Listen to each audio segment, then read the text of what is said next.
Oh, you're on. Welcome, everybody. Karen here from Quantum Healing with Tina and Karen. And today I'm here with my beautiful co host, Tina.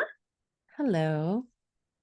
So, we're coming on to discuss a topic that we're not sure that everybody understands. So, we just want to have a clarification on dissociated subpersonalities, which are also known as subparts, ego parts, inner child.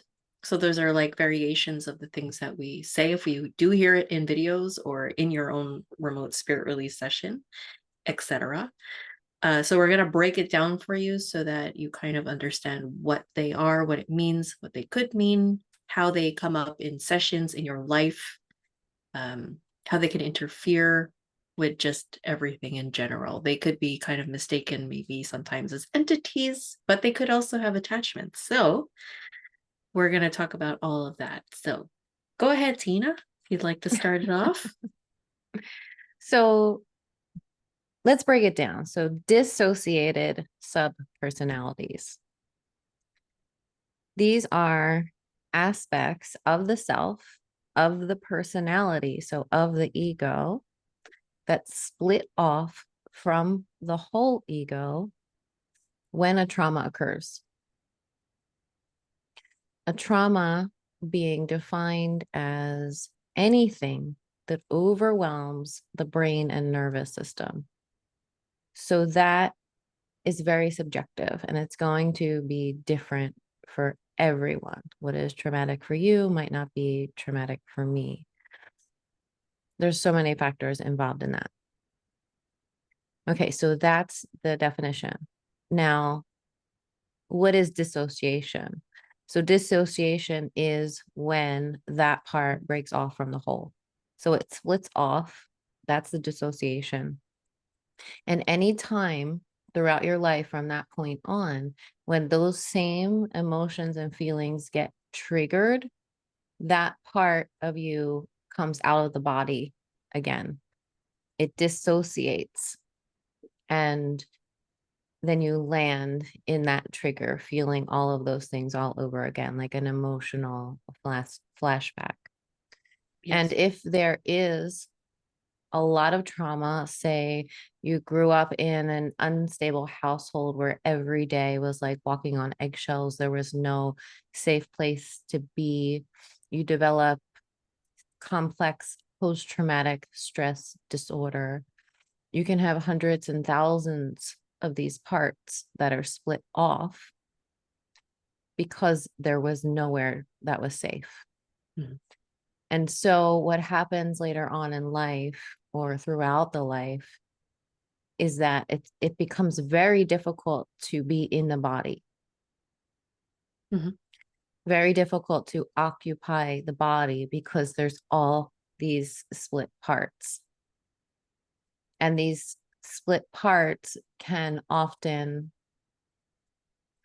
they have a lot to say. They have a lot to say. And this comes in to the mind as all of these different thoughts, like, thoughts that you're worthless or that you're not enough or that, this isn't safe or any number of things. And what we found is that these parts, if they're not acknowledged and healed, they can interfere in, say, like a BQH session because they haven't yet been seen and heard. They take that opportunity to present themselves to be seen and heard. So sometimes what happens, when people haven't done any previous work on themselves, as far as clearing and addressing these parts, their inner children, whatever, they'll come for a session. And instead of like their higher self leading the session, the inner children will take it over and they'll make up stories to express how they're feeling, which is a really amazing thing that they do. It's really fascinating. But, when somebody comes for a BQH session, they're wanting to connect with their higher self. They're wanting more of a like cosmic like experience, but they don't always get that if these lower parts haven't been addressed. Mm-hmm. So dissociated subpersonalities are a part of our RSR where we look at in a person's life at the ages that trauma occurred. So the ones that stand out the most, because most of us have so much trauma that there's so many parts. So we look at the ones that stand out the most and we try to bring them in and heal them as much as we can and integrate them back into the whole. But that's not always enough. There needs to be deeper work done with most people who have experienced a lot of trauma. And we usually will address these parts in body scan sessions or tapping sessions where they get to have their own voice and finally speak about what they experienced and be seen and heard. So basically, these parts of us, and they really do split off. They split off and they form their whole own personality. That's why it's called a sub personality, because it's sub from the core personality. It's a sub part. So they form their own personality. They might even give themselves names. And this is what you see in, multiple personality disorder, or what's now called dissociative identity disorder. And these are the people that can really recognize their parts, and it's taken to an extreme where, they each have their real own personality. They have their own quirks and things. And, people are going through that process. But in this kind of work, it's less severe than that. And it's Mhm. really just about giving these parts a voice so that they're no longer in the forefront, kind of, in the driver's seat, dictating your life. Mhm. And because they're still frozen in time. People talk a lot about the ego and, ego death and things like that. But really the ego is so overpowering, and the mind, the thoughts that are coming in is so overpowering because these parts of yourself are literally frozen in time. They're literally still stuck in the time where that trauma happened, repeating it on a loop. And when something similar happens in your present day, that's getting triggered. That part of you is getting triggered, and it's reliving that same Yeah. emotional thing in the present time. Right. Yeah. So the goal of healing these parts is to go back in time, find out what happened to them, allow them to express everything that they're experiencing, finally giving them a voice, and sometimes they don't say the nicest things, like they say really nasty things, Mhm. and in sessions where we work with these parts, like in quantum body scan sessions, it's not about like connecting with the higher parts of you. It's about allowing these parts to have a voice and to say out loud what they've never been able to say because it's all been suppressed in there. It's all been frozen. Mhm. And that's why the body is in a hyper vigilant state, a hyper alert state. The body's stuck in that either fight, flight, freeze, or fawn, maybe a combination of any of those, because those parts are still frozen and stuck in time. And it's not like the ego is this big bad monster. It's that the parts of you that experience trauma are still stuck there and frozen in that trauma. That's all it is. And once you recover those parts of you and unfreeze them and acknowledge them and bring them out and back to the core self, the mind gets a lot quieter. And Karen, you've worked a lot with your parts. Yeah, a lot. That was like an ongoing thing for a very long time. And it took a lot of time to get to know them and to understand my cycles, how they come out, what triggers them, who's speaking, how old they are, what do they need from me to soothe. Um, I let them speak, I make space for them to speak. So that way it's kind of like, conversations that you would have, where you're, instead of fighting upstairs, like in your mind, like fighting those thoughts that as an adult are not rational or that don't make any sense, but the body is feeling it. So in the beginning, when you're doing this work, I found that it was really difficult because I didn't have the safe space to identify what I was feeling. So they could just come out very like, you know, anger, sad, like that's it. And then eventually, when you get to know or, chip at the parts or chip at the feelings, because they're also frozen and blocked and stuck, as you begin to chip through it, other feelings start to immerse. So it's Yeah. like it might be anger, but there's like a string of resentment and then Sadness. sadness and uh whatever, fear, like things like that start to trickle down from it. So you're able to identify more and more and more of what you're feeling.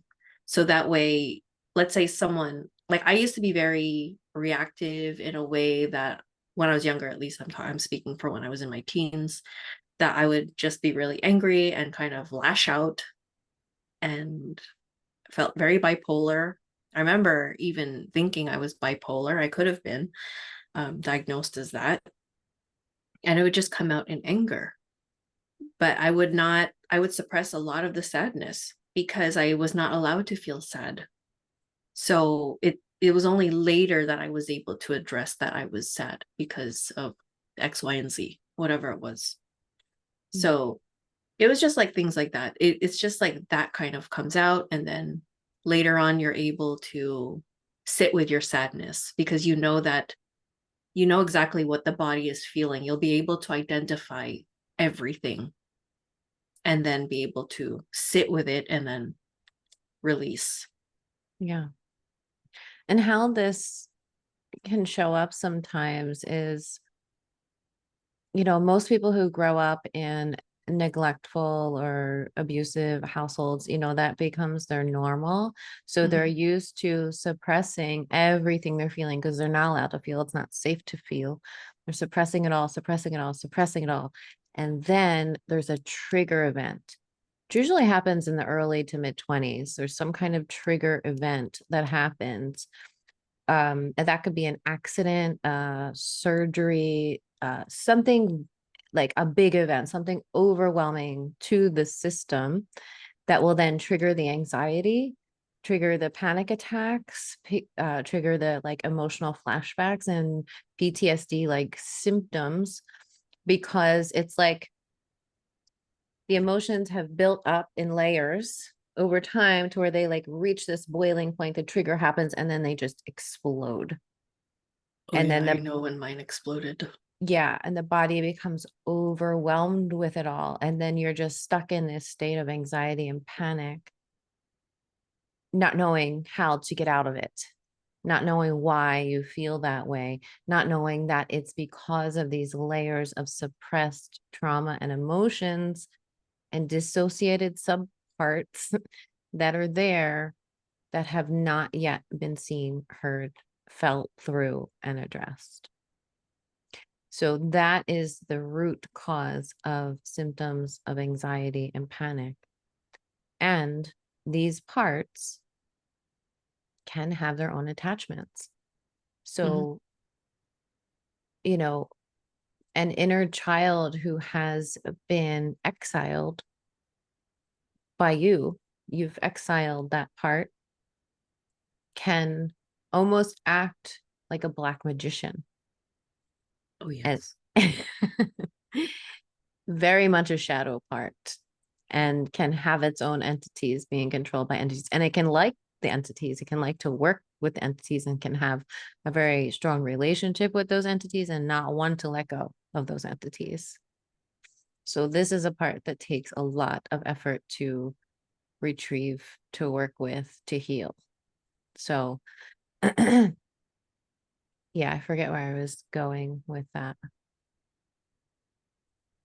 Where was I going with that? I don't know. I was intrigued. Totally. Just Just left. gone. Yeah. Yeah. Oh, the trigger. That's right. The trigger event. So from that trigger event on, that inner child is kind of working the black magic behind the scenes to really cause a lot of distress in your life because they're so pissed about being exiled, being abandoned, being stuck in that frozen state, experiencing that trauma on a loop over and over and over again. So they really do form their own energy, their own personalities, can have their own attachments, traits, all of those kinds of things. So, yeah, Yeah. this is really an important awareness for people to have. Because I find that people don't really have a full understanding of this. And we talk about it a lot, like just because it's just like kind of part of what we do. But I think it was important to have a video just explaining this and how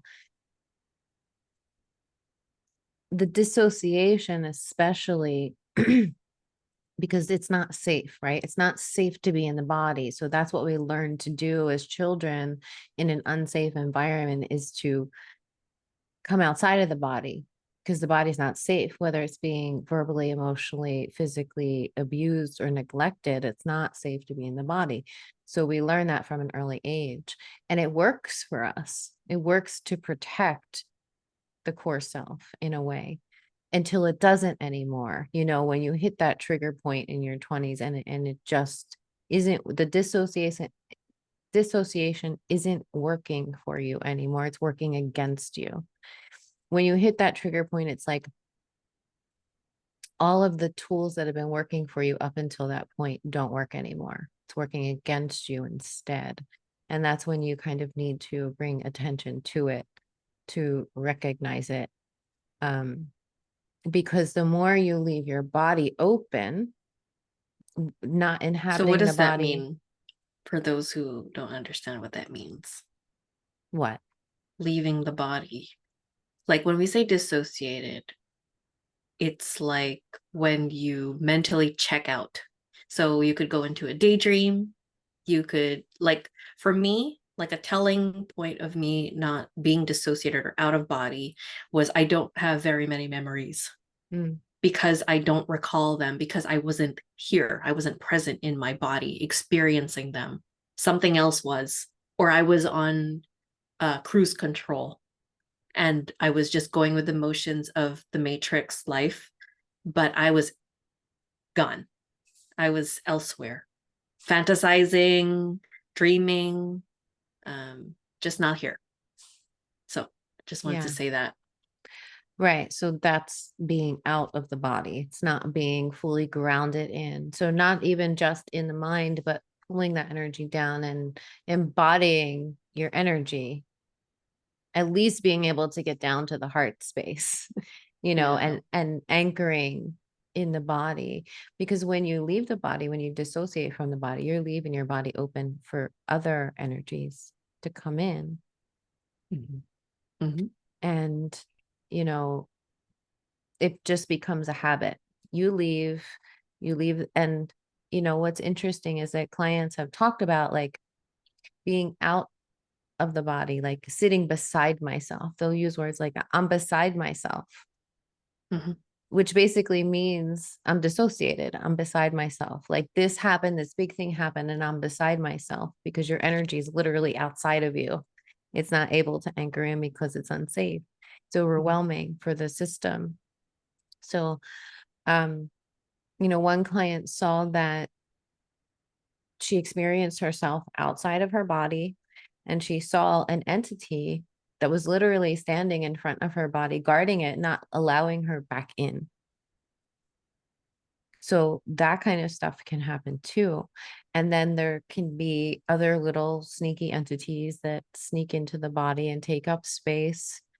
And then it almost makes it impossible for you to embody your energy, your spirit, because those entities are taking up space. So the point of what we do in our, say, our empowerment packages is, and our quantum body scan sessions specifically, is that we're clearing up all of that energy. We're clearing up the entities, we're clearing up the trauma energies, the emotions, the past lives that are overflowing and affecting this life. We're clearing all of that up from the body so that your energy can inhabit the body. And we're addressing the split parts of self. So we're addressing these subparts so that they can integrate with the whole and feel safe enough to be in the body. Exactly. That's what being embodied is. Yes, it took me a while to understand that. And I've said this many times. So when I thought I was present, it was more like how Tina's saying, like your energy is able to really come in. I didn't understand that until I was really fully anchored in. I have my own methods in how I am able to do that. The easiest way for me to explain it is in, imagining like I open up my crown and I imagine just like light or energy or Pepto-Bismol coming in and down. So you're seeing it occupying your head, your shoulders, your arms, etc., and going all the way down till you see it reach your feet. So when I've reached the feet, then I know I'm fully inside.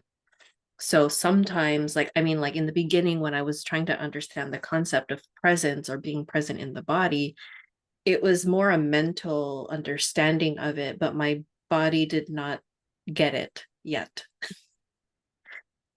So I was still not able to associate my mind and my body. The connection was still not made. So that sometimes can take a little bit of time. That, like, when it hasn't even clicked yet, it's because there's still more work that needs to be done. I still have traumas inside that still need to be addressed, to let go. Because let's say you pack yourself all the way up to here and you're slowly occupying, you're healing, you're occupying more until you can really, really come in and feel safe, where you don't feel anxiety as much anymore, where you're able to sleep a little better at night, where you're not, old patterns of trauma. So Yeah. yeah, it took time for me because of how easily I was able to dissociate from a very young age. So it was very easy and normal for me to check out like that, like out. I was gone at will. Yeah. And the consequence of that, as Tina said, is that like entities could be like guarding your body, like you're not allowed in. Well, what happened to me is, because I started drinking very young, I started doing like smoking pot very young. So, and along with dissociation, that leaves like an open portal. Like I was an open portal, and that also allowed for entities to come in and hang out, like as if this was like the courtyard or something, like a country club. So I had to, and those parts were occupying and manipulating inner child parts or whatever was present inside while I was out. And I was acting like I was on cruise control. And then let's say something happened, then I would have that reaction. I would have that really heavy duty, angry reaction, which could have been in part, yes, my dissociated subpart affiliated with an entity, pushing its buttons, making me do shit that I shouldn't have done, or a reaction that was a little extra. So yeah, there's just an understanding of all that, because like now that I've done a lot of the self-healing, when I feel that trigger, I don't have that urge anymore. That urge of justice, like where I just need to like revenge, like that. I don't have that anymore. I could feel like a little part that, that would probably love the revenge, or just like, yeah, let's do that. But I don't feel that anymore. It's like, okay, I get it. Like I see. And then I put up my boundary and that's it. Recognizing the feelings that are affiliated with the trigger. And then I have my tools like the tapping or the inner talk inside, the soothing, the self-soothing. and then the release, and then occupying your body again. Yeah. One of the major symptoms of these parts is intrusive thoughts. Oh, yes. Yes. Good point. OCD like thoughts, Mm-hmm. intrusive thoughts. Yeah, and that all ties in with the anxiety and the triggers too, but Oh, very, very yeah. intrusive thoughts. That's really interesting. I mean, it's true because when I They had will like this even, entities, sorry, they will no, even go. feel like entities. They can be Yeah. so intrusive that they will feel like entities, but they're not. They're just split parts of yourself. Yes. Angry split parts, at least, like for me. Because like when I had paralysis, I was actually awake. It wasn't sleep paralysis. I was awake when it happened, and these entities came in and occupied my body for the country club. And they um that's when I started to become more angry, when I started to be more bipolar, when I had the intrusive thoughts that were really darting and hard and rough, you know. So there were events that were happening along the way, but I feel like that's when it really started to pack on, pack on, pack on. And then I had my core wound of abandonment happened when I was younger, like when I was, in single digit, like young single digits, and then accumulated. And then I had a similar event in my early 20s of abandonment that triggered all of that. And then that's when it spilled over. So, yes, that's me as my own case study. And then I had another event a decade later or less than whatever. So it was like it happened and yeah, put me in another tailspin. But the thing is that when the work was not clear cut, I feel like when I got intervention for help, we don't talk about inner child. We don't talk about those things. It's very surface work. What I like about what we do is that we really like to go to the root cause so that we can really come in, address the parts that are wanting to come out, let them speak, give them the space, the safe space to speak out, and so that we can heal it. We could come to a resolution or a remedy, find a remedy that will work or something to work with so that it gets a little easier. Um, when we banish them, yeah, like Tina said, they get pissed because then we're not giving them the space to be valid. We're just kind of shunning them. They don't belong here. You don't belong in here. And it doesn't work like that. They're just going to keep coming back and harder and pushing harder and harder and harder. So you won't be, it won't be peaceful all Mm, the time. You'll have your bouts of peace, but it's not going to be peaceful all the time. So, yeah. yeah. And sometimes,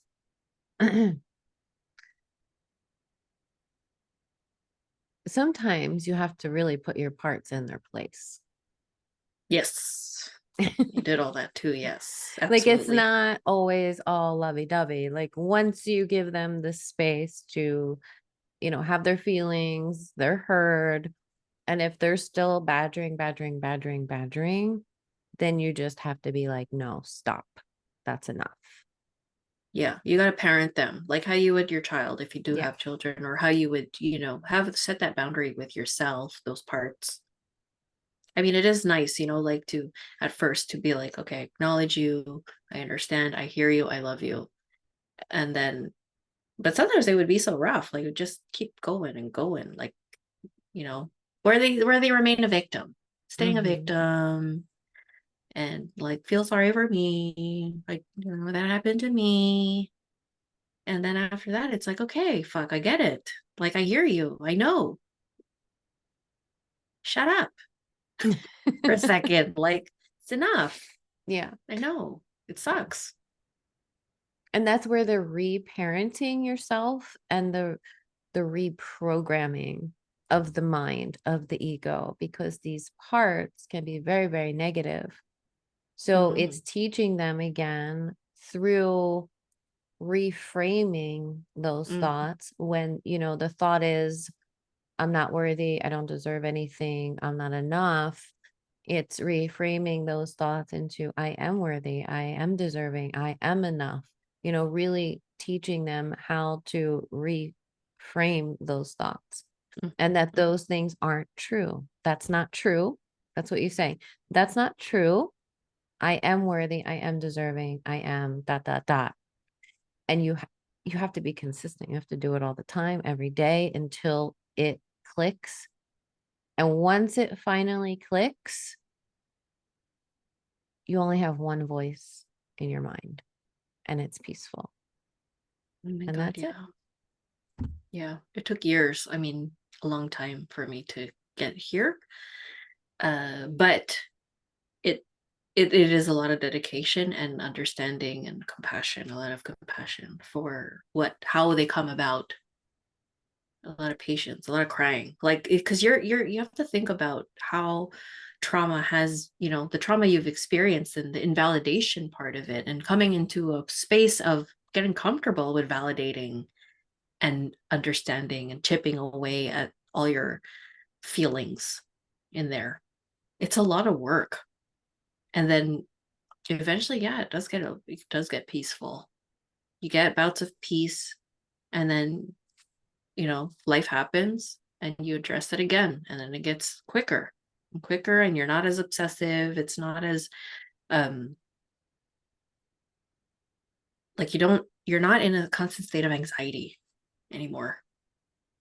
The nervous system learns and the body learns to it's safe, because that's when it really stops. Your nervous system is also releasing of those traumas too, so then it's starting to let go. So that way it's only really going to it's going to work optimally in the everyday, because it's not only when necessary. It's not always on. It's allowed to rest. Yeah. So yeah, those thoughts though, I mean, like, I could break it down real fast, like when I get triggered, to understand like what's happening. It's very clear, but Can you it's give an getting example? of what, like how it comes about. Hmm. um well, if I get triggered, usually the body I my body physically heats up. It goes actually from the feet up, so that means I'm leaving. Mm-hmm. The heat goes to my head from feet to up, and then my legs actually get numb to the knees, if not higher. That I've been able to associate, because I was not aware of the body sensations until I was really occupying my body for quite some time, getting to know my energy and then understanding what's happening. So I get numb to the knees, if not higher. Yeah, heat. My ears get really hot. Um, my body language changes. So I usually go inward because I'm closing. My body's closing, like it's clamming up, Mm-hmm. and I start to pinch myself or fidget a lot. I So get, self-soothing, yeah, self-soothing behaviors. yeah. So I know, like, when I do soothing things like that, I know that it's under 5 years old. So I'm able to And identify. Yeah. those feelings are feelings of dissociation. So that's what dissociation is. It's Yeah. leaving. Yeah. My energy is leaving. My core self, adult self, gets out of the car. And my little child is like, okay, I'm going in. I put on the seatbelt and I'm in the driver's seat. So I start to fidget. Um, my energy could get very energetically aggressive, like because it's getting angry or it's getting confused or whatever it is, sad. It's just going to exert energy. My throat closes up. My heart beats because of the anxiety that's now filling the body. So there's a lot of things that go about. I usually start crying. Um, Now that I can cry, the crying used to not come. It would block right here. Like I would, like, as the feelings are coming up the body, and it would block right there. But now I'm able to cry. So when I start to feel that, I know to start doing the tapping techniques and addressing the feelings that are coming through. Um, yeah. it's just being honest with myself and allowing for myself to say the words, say the feeling, say what I'm thinking. So you And just then, start saying it all out loud. yeah, I don't necessarily have to do the script of the tapping, but I'll just be like, I'm pissed, I'm stunned, I'm confused, I'm angry, I'm sad, I feel stupid, like that. Like they just come out. I'm just allowing for myself Yeah. to speak. Sometimes it's quick, like it could be really quick like that. And sometimes, like when I started to be like beginning to address them, I'd be like, I'm mad and sad and I feel bad. Like it was a rhyme. But now I'm using bigger words, you know. So the poems are getting more sophisticated. But it's like you're just letting it talk. I feel invalidated. I feel rejected, ignored, yeah, insignificant, Mhm. small, like all the words, like just let them speak. So, and then when you address it, like you kind of allow, like take deep breaths and settle and see. So settling in seeing is just really closing your eyes and just feeling. Is the anxiety less? Are you fidgeting less? Do you feel more peaceful? Are you feeling more inside your body? And you assess. And then if there's more, then you do it again. Like I tap again and I say, I still feel like insecure. I still feel shitty. Again. And then until you're like, okay, I'm good. And it's done. So, and then after that, like I'm also able, sometimes in the middle of the tapping, my adult core self is talking to the lower child self or whatever part is present. What are you feeling? Is that true? Like, you know, like how can I help you? What do you need from me? So there's that kind of talk. So it's kind of like, again, like what you would do with your child or a child that you care about or whoever, like a child in need, that Mhm. you'll come in and be like, what do you need? Like, what can I do for you? Yeah. How can I support you? Yeah, exactly. Yeah. Yeah. Sometimes I'm like needing to say it out loud, or because, you know, like I would go through these cycles of like really trying to soothe myself by myself. Like, okay, you're an adult, you need to take care of it. But sometimes I would feel better if I like, let's express myself with Tina. Like I don't feel good, I feel like shit, and then I would feel better just saying it, just I guess for extra support, or to feel like, yeah, I mean, like I do as much as I can, but sometimes it could go outside my boundaries, that I need that support, the extra support, and then I'm able to take care of it. Most of the time now I can take care of it myself, and then it's fine. But you know, sometimes you go out of bounds because it could just be that overwhelming, and then come back in. Yeah. So if you have extra support, I mean, that's always great. Yeah. It helps to be in the presence of someone who has a stable nervous system, and that helps your system entrain to that. Good luck finding that. Sorry, that's not that's not encouraging. But yeah, somebody who can hold space for you, a friend, you know, a really good friend, your partner, whoever. Yeah. Without them being triggered by Yes, what you're exactly. feeling. Yeah. Right. Because then you're just bounce off of each other. And it's just not helpful or supportive. So Right. you might close in again. You're triggering each other's inner children. Mhm. Yeah. Yeah. Yeah. Yeah. I think we just about covered it. I think so.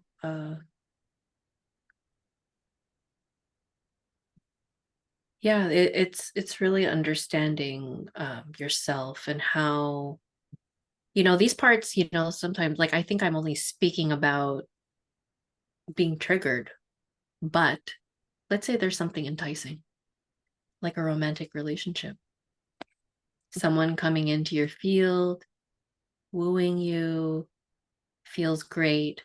That dissociated subpart or that inner child part is entranced. It's like, oh, what is this? Who are you? What gift do you have for me? What love can you give me? So it comes out like that too. That's a subpart. One that is traumatized, yes, of course, like, and is starved for love, let's say, or starved for attention, affection, fun. Um, so it's Play. recognizing, yeah, it's recognizing that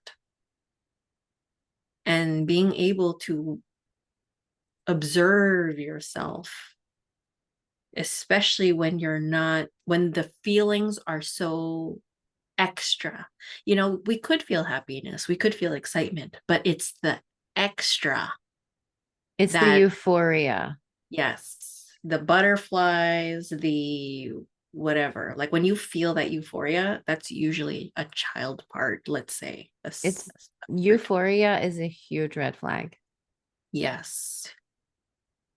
Yes. Totally. The tickles. I mean, it's fun to have these little tickles, but I mean, it's not it's not the core adult self.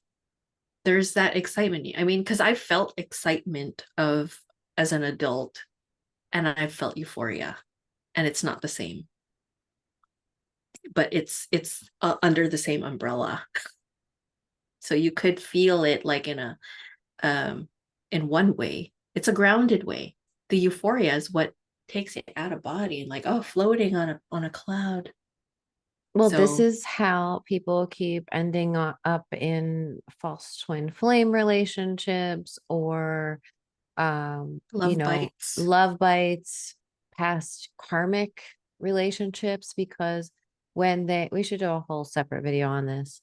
But when they meet, it's the wounding, it's the traumatized parts that are attracted to each other that feel so familiar that it creates that euphoria Yes. because it's so the trauma is The so trauma familiar. the trauma bond is intact. It's already the trauma bond's already there. Yeah. Yeah. Yeah. So So yeah, that's a really important point too. These parts can show up in everyday life in different ways, in different situations and scenarios. And, you know, they're always lower ego parts of us. So we, with our awareness, our true awareness, mhm, can observe these parts of ourselves, mhm. right? So even though this is happening on a lower level, there's a higher awareness that is observing and watching the inner child like carrying out these acts. And as long as there's that awareness there and there's more of like a detached